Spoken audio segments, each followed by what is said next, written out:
विभक्ति का क्या हो जाता है, लोप हो जाता है। लोप का मतलब उसका पता नहीं चलता कि विभक्ति कौन सी आ रही। ठीक है जी। अपन जब उसको समास को विग्रह करते हैं, यानी कि समास को तोड़ना क्या कहलाता है, विग्रह। जब हम समास को तोड़ते हैं तब हमें क्या चलता है पता कि विभक्तियों का क्या हो रहा है, लोप। और विभक्ति कितने प्रकार की होती है, 8। कितने प्रकार की, 8 भी होती है। इसका संबंध किसी से नहीं है, वो तो सीधी संबोधन में चली जाती है।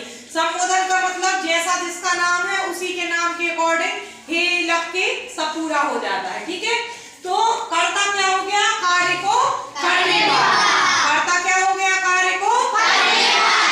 और कर्म क्या हो गया, जिसका प्रभाव कर्ता जिस जो काम कर्ता कर रहा है उसका प्रभाव कर्म पर पड़े तो वो क्या हो गया, कर्म। ठीक है, क्या हो गया, कर्म। और करण क्या हो गया, करण से कोई भी काम यदि हम किसी चीज से कर रहे हैं तो के द्वारा या से का अर्थ आता है, वहां क्या होगा, करण। ठीक है। और संप्रदान कहाँ होगा, के लिए। माने जैसे प्रयोगशाला, प्रयोग के लिए शाला, स्नान घर, स्नान के लिए घर। ठीक है।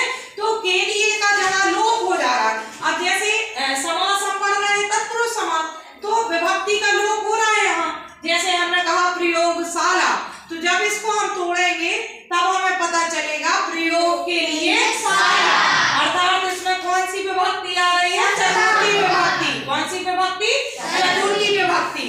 और कौन सा, संप्रदान। कौन सी विभक्ति, संप्रदान। फिर है अपादान, माने इसमें क्या आएगा, से आएगा। क्यों आएगा, अलगाव होने की स्थिति में। कौन सी स्थिति में, अलगाव होने की स्थिति से। जैसे कि हमने बताया था कि अभी कि जैसे छत से ईंट गिरी या छत से कुछ भी चीज या किसी ऊंचाई से, जैसे पेड़ से पत्ते गिरे तो पत्ते तो पेड़ से अलग हो गए ना, पत्ते क्या हो गए, अलग हो गए। तो ये कौन सी विभक्ति में चला जाएगा, पंचमी विभक्ति और अपादान। ठीक है। अपादान का चिन्ह क्या है, से। ठीक है। फिर संबंध, संबंध का होता है का, के। जैसे हमने बताया राजा का पुत्र है ना, तो राजपुत्र को क्या बोला, राजा का पुत्र, यानी संबंध बता रहा है कि इसका संबंध क्या है, कि ये राजा का क्या है, पुत्र है। ठीक है।